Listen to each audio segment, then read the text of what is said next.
Good morning friends, কেমন আছো তোমরা সকলে? আশা করছি সকলে খুব ভালো আছো, সুস্থ আছো।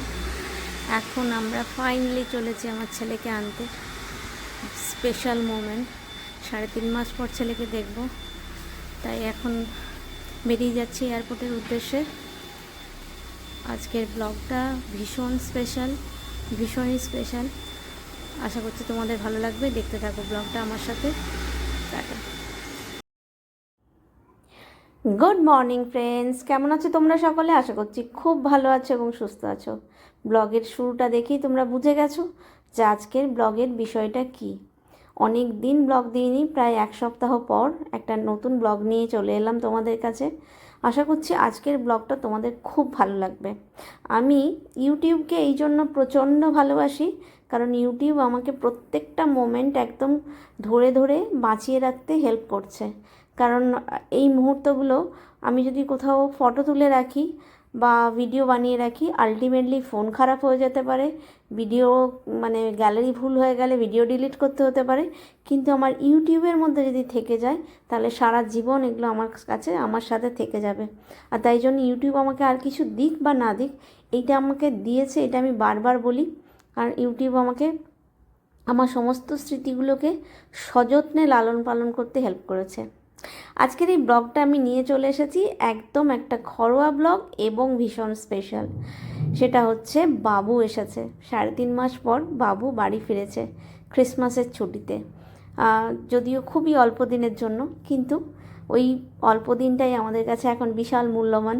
কারণ কি, যাকে ছেড়ে কখনো এই 19 বছরের যখন ও গেল তখনও তোর 18+ ছিল, এখনও 19+এ পা দিয়েছে সদ্য। তো ততদিনে আমি ওকে কখনো ছেড়ে থাকিনি, আমি বা ওর বাবা দুজনেই কোনো দিন ছেড়ে থাকিনি। বাবা যদিও বা ছেড়ে থাকতো আমার সাথে কোথাও গেলে, আমি তো কখনোই ওকে ছেড়ে থাকিনি। সেই আমি ওকে ছেড়ে যখন এই মাঝের 3-3.5 মাস কাটিয়েছি, প্রচণ্ড মেন্টাল স্ট্রেংথ নিয়ে কাটিয়েছি। লোকে বলে এখন ভিডিওর যুগ, ভিডিও কল হয়, ফোন হয়, তো এত মন খারাপ হওয়ার কথা নয়। কিন্তু সত্যি কিন্তু এটা নয়। ভিডিও কল যতই হোক, তুমি তোমার সন্তানকে টাচ করতে চাইলে টাচ করতে পারবে না। সরি, ওইটা ভীষণ কষ্টের, প্রচণ্ড কষ্টের ওটা। তো ওই মোমেন্টগুলোকে আমি ভীষণ স্ট্রংলি আমি হ্যান্ডেল করেছি 3টে মাস। কিন্তু আজকের দিনে দাঁড়িয়ে বাবু এসে গেছে, আজকের দিনে দাঁড়িয়ে কিন্তু আমি এই মোমেন্টগুলো হ্যান্ডেল করতে পারছি না। কারণ কোথাও গিয়ে মনে হচ্ছে প্রত্যেকটা ঘন্টা, প্রত্যেকটা মিনিট একদম গুনে গুনে বেরিয়ে যাচ্ছে। আর কটা দিন পরে আবার ওকে ছাড়তে যেতে হবে, অবশ্যই ওর বেটারমেন্টের জন্য, ওর ভালোর জন্য, ওর ফিউচারের জন্য। কিন্তু মা বাবা না, তো কোথাও গিয়ে এই কষ্টগুলো, এই ফিলিংসগুলোকে তো অস্বীকার করা যায় না। তো যখন ও চলে গিয়েছিলো প্রথমবার, তখনও বোধহয় আমি সেই মোমেন্টেও আমি যথেষ্ট স্ট্রং ছিলাম। কারণ কি, তার আগে যেহেতু ওকে কখনো ছেড়ে থাকিনি, তাই জন্য জানতাম না ছেড়ে থাকার কষ্টটা কী অ্যাকচুয়ালি। তো এখন জানি সেটা। তাই জন্য যখনই ভাবছি যে কদিন পর চলে যাবে, আমি তখনই একটুখানি উইক হয়ে যাচ্ছি। ওকে, এগুলো তো চলতেই থাকবে। আমি এখন খুব ভালো করে ফিল করি আমার মায়ের কষ্টটা। যখন আমি ইউএসএতে থাকতাম এবং আমার অনেকটাই ছোটো বয়সে বিয়ে হয়ে গেছিলো, আমি যখন আসতাম মা ঠিক এই আনন্দটা নিয়েই থাকতো। যেহেতু প্রতিবার একা চলে আসতাম আর 1.5-2 মাস থাকতাম মায়ের কাছে। তারপর যখনই আমার হাজব্যান্ড চলে আসতো 15-20 দিনের ছুটি নিয়ে, তখনই দেখতাম মা অসুস্থ হয়ে যেত। কারণ কি, মা তখনই ফিল করতো যে সুনীল চলে এসেছে মানেই ছোটো নেবার চলে যাবে, ছুটির ঘন্টা পড়ে গেছে। তখনই দেখতাম মা বারে বারে মায়ের শরীর খারাপ করে যেত। তো এখন আমি না ওই জিনিসটা, মায়ের জুতোতে পা দিয়ে দাঁড়িয়ে আছি যখন, তখন আমি জিনিসটাকে ভীষণভাবে ফিল করছি। তো কালকের দিনটা, গতকালের দিনের এইটা ভিডিও ছিল। গতকাল আমাদের কাজ ছিল ঘরটাকে একদম, বাবুর রুমটাকে স্পেশালি, তার আগের দিন তো পুরো রুম মানে পুরো ঘর ডিপ ক্লিনিং হয়েইছে। কারণ আমার বাড়িতে জানো আমার পোষ্য আছে, আমার খরগোশ আছে। খরগোশরাতেও সারাক্ষণ ঘরের মধ্যে একদম উথালি পাথালি করে বেড়াচ্ছে, ঘর দুয়ারের অবস্থা খারাপ করে রেখে দেয় ওরা। রোজই পরিষ্কার করা হয়, কিন্তু ডিপ ক্লিনিংয়ের একটা দরকার থাকে। কারণ এতদিন পর বাবুটা আসছে, ঘরটা নোংরা কোথাও থাকলে, কোথাও একটু ধুলোধাটি থাকলে খারাপ লাগবে। আর যা এখানে কেষ্টপুরে ধুলো, মাই গড, একদিন না ক্লিন করলে মোটামুটি 1 ইঞ্চি পুরো ধুলো পড়ে যাবে। এই যে দেখো কীরকম দুষ্টুমি করে বেড়াচ্ছি, এটা সারাদিন এটাই করে বেড়ায়। দাদা এতদিন ছিল না, দাদা রুমটা এতদিন ওদেরই ছিল। ওরা মোটামুটি মানে ধামাল মস্তি করে বেড়াতো। দাদার খাটের ওপরে উঠে যে কী কী বদমাইশি করেছে তার কোনো সীমা নেই। তাই জন্য মানে সব কিছু বাবুর রুমটাকে একদম ভীষণভাবে ক্লিন করতে হয়েছিল, যাতে এসে ওর একটুও গন্ধ না লাগে। কারণ খরগোশের টয়লেটে স্মেল হয়, তোমরা সবাই জানো যারা খরগোশ পালন করো।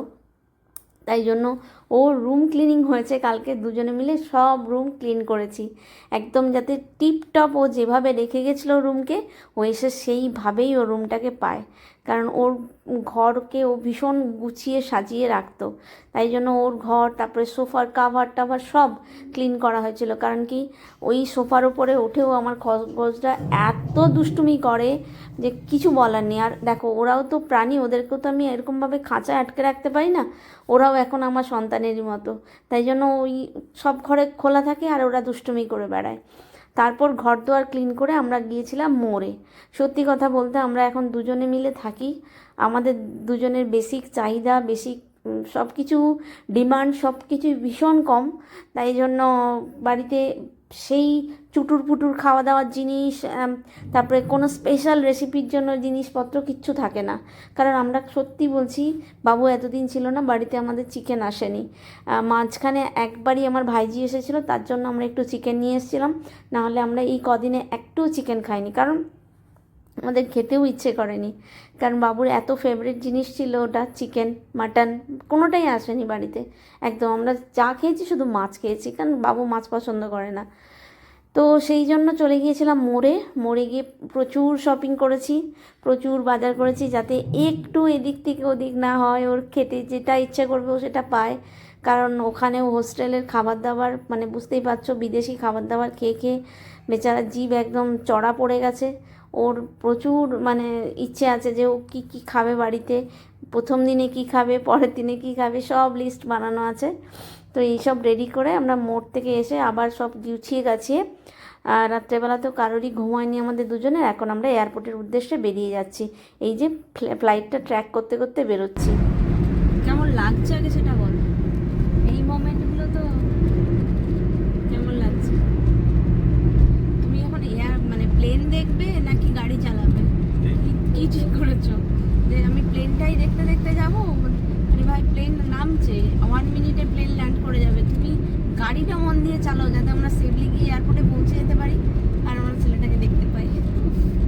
এখন আমার সিরিয়াসলি কান্না পাচ্ছে। এতদিন আমি নিজেকে একদম কন্ট্রোল করে ধরে রেখেছিলাম, এখন আমার কান্না পাচ্ছে প্রচণ্ড। কারণ এখন মনে হচ্ছে ঠিক এইরকমভাবেই 20 দিন পর আমার ছেলেটাকে ছাড়তে যেতে হবে।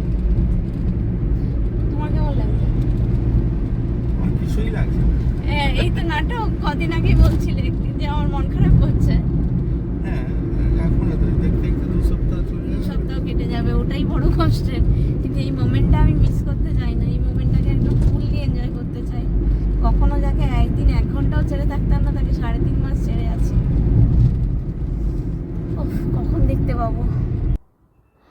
ফাইনালি এয়ারপোর্টের উদ্দেশ্যে বেরিয়েও গেছি, তোমরা দেখতেই পেলে যেতে যেতে দুজনের কথা। আমরা মানে ফ্লাইট ট্র্যাক করছিলাম আর দেখছিলাম 1 মিনিট ল্যান্ড করতে বাকি আছে। ওর বাবা শুধু বলছে, দেখো দেখো কোনো দিক থেকে ফ্লাইট কিছু দেখতে পাচ্ছ নাকি? আমি বললাম তুমি শুধু সাবধানে গাড়িটা চালিয়ে এয়ারপোর্টে ঢোকো ব্যাস, কারণ রাস্তাঘাটে যাতে কোনো কিচ্ছু বিপদ না হয়। তো যাই হোক, এয়ারপোর্টে গিয়ে এয়ারপোর্টের বাইরে কখনো ওরকম কারোর জন্য অপেক্ষা আমি কোনো দিন করিনি, এই জীবনে প্রথমবার করলাম। এতদিন এর আগে আমার জন্য অনেকে ওয়েট করতো যখন আমি বাইরে থাকতাম।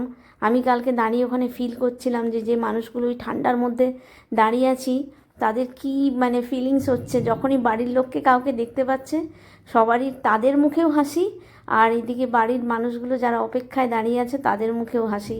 ওই মোমেন্টটা না জাস্ট মানে কিছু বলার নেই।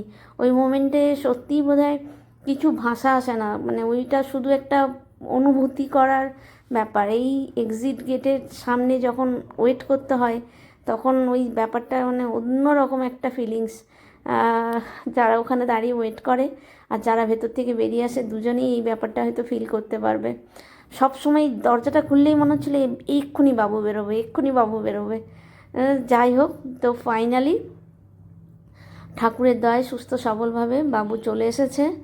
এখন কটা দিন একটুখানি ভালো করে কাটানোর চেষ্টা করব, কারণ এই মোমেন্টে যতটুকু সঞ্চয় করে রাখবো সেটা আবার অনেকগুলো মাসের জন্য চালাতে হবে আর কি। তো যাই হোক, এইভাবে কালকের দিনটা খুব ভালো করে কাটালাম।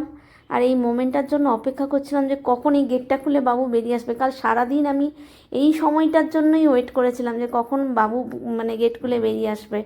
আর মানুষ যে আনন্দেও যে কারোর চোখে জল আসে এই যে বেরিয়ে আসছে, সেটা আমি কালকে মানে এয়ারপোর্টে দাঁড়িয়ে আমার মনে হলো যে হ্যাঁ সত্যি আনন্দেও জল আসে। এই যে কত দিন পর মানে ছেলেও বেরোচ্ছে, আমিও ছেলের সাথে সাথে দৌড়চ্ছি প্রায়, যে কখন আমি ওকে একবার টাচ করতে পারবো।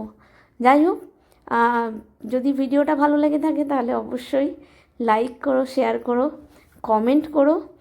আর যদি মাঝখানে একটুখানি উইক হয়ে গেছিলাম, একটুখানি মানে ভয়েস ওভারে একটু প্রবলেম হয়ে থাকে, যদি তার জন্য একটুখানি মাফ করে দিও।